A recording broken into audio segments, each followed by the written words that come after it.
नमस्कार।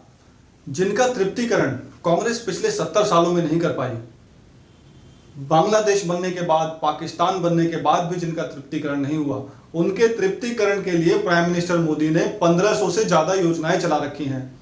लेकिन सोचने की बात यह है कि तृप्तिकरण होगा कैसे, तृप्तिकरण का अर्थ क्या है और तृप्तिकरण जिनके लिए कर रहे हैं उनके मायने क्या है। अब थोड़े से तथ्यों पे बात करता हूं। जो जिनका तृप्तिकरण प्राइम मिनिस्टर मोदी करना चाहते हैं, उनका मानना यह है कि उनके पूर्वजों ने भारत पे 800 साल तक शासन किया और जो जितनी भी संपत्ति है भारत में, जितने भी मंदिरों पर कब्जा उन्होंने किया है, वो सारा उनका है और उसके खिलाफ कोई केस भी नहीं चलना चाहिए। इसके लिए 1991 में कानून भी बना के रख दिया, प्लेसेस ऑफ वर्शिप एक्ट, जिसमें अब कोई केस भी नहीं चल सकता। यानी कि जो हिंदू धर्म के जो महत्वपूर्ण पूजा स्थल थे, काशी, मथुरा और राम मंदिर जन्म स्थान, तो राम जन्म स्थान को हिंदुओं को लेने में 55 साल लग गए, कोर्ट से लेने में। अब काशी का चल रहा है तो उसमें और 55 साल लगेंगे, उसके बाद मथुरा का चलेगा, उसमें और 55 साल लगेंगे, अगर जो कोर्ट के हिसाब से चला जाए तो।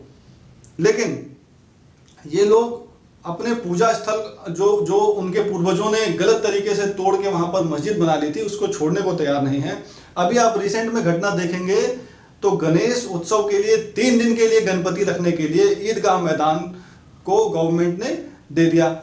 उसके खिलाफ सिर्फ 3 दिन के लिए, उसके खिलाफ ये हाई कोर्ट चले गए। हाई कोर्ट ने भी बोला कि ठीक है 3 दिन की तो बात है, फिर वो सुप्रीम कोर्ट चले गए। एक और ऐसे ही मामले में रात के 11 बजे हाई कोर्ट चले जाते हैं। वहां से जब हाई कोर्ट उनको फटकार लगाता है और बोलता है कि ये तो तुम्हारी जमीन ही नहीं है, तुमने अवैध तरीके से राज्य सरकार की जमीन पे कब्जा किया हुआ है, तो फिर बात रात को 1 बजे तक उसमें बहस होती है। फिर जो गणेश भगवान की मूर्ति को लगा पाते हैं हिंदू पक्ष। ऐसे सिचुएशन में आप तृप्तिकरण कैसे करेंगे? याकूब मेनन आपको याद होगा, जिसने 1992 के ब्लास्ट, जब अयोध्या का कांड हुआ था, उसके बाद जो ब्लास्ट हुआ था उसमें उसका लिंक शामिल हुआ था। एक लंबी कानूनी प्रक्रिया के बाद, यानी कि करीब 20-25 सालों की लंबी कानूनी प्रक्रिया के बाद उसको फांसी की सजा हुई। उस फांसी के आखिरी दिन भी रात को 2 बजे सुप्रीम कोर्ट बैठी और रात को 2 बजे सुप्रीम कोर्ट में बहस हुई। उसके बाद उसको जब फांसी हुई तो उसकी शव यात्रा में हजारों लोग निकलते हैं। अब इन हजारों लोगों के निकलने का तो मतलब ये है कि या तो वो ये मानते हैं कि याकूब मेनन ने जो किया वो सही किया और उसके समर्थन में इतने लोग थे, क्योंकि हिंदुओं में तो ये मानना है कि अगर कोई गलत काम करेगा तो उसको 4 लोग भी नहीं मिलेंगे जो कंधा दे सके।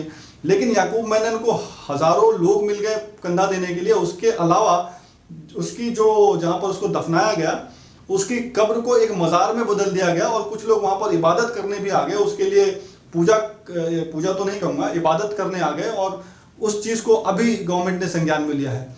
तो इन लोगों का तृप्तिकरण आप करेंगे कैसे, जिनका मानना यह है कि जो मूर्ति पूजा है वो हराम है और जो मूर्ति पूजक है वो काफिर है और काफिरों को मारना जायज है, और जब तक काफिर इस भारत से खत्म नहीं होंगे तब तक इस्लाम का जो है वो ठीक से लागू नहीं होगा और तब तक उनको तृप्तिकरण नहीं होगी।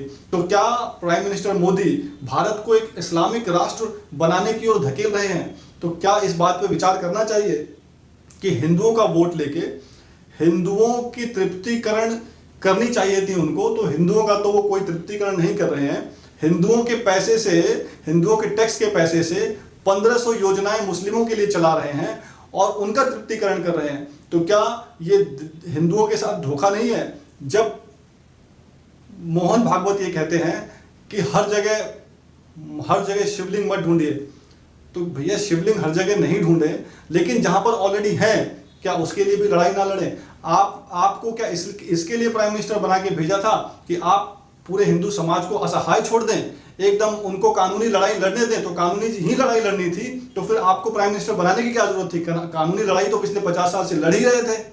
इस बात पे विचार करने की जरूरत है और देश को सोच के भारत सरकार पर, बीजेपी पर, नरेंद्र मोदी पर दबाव डालने की जरूरत है। धन्यवाद।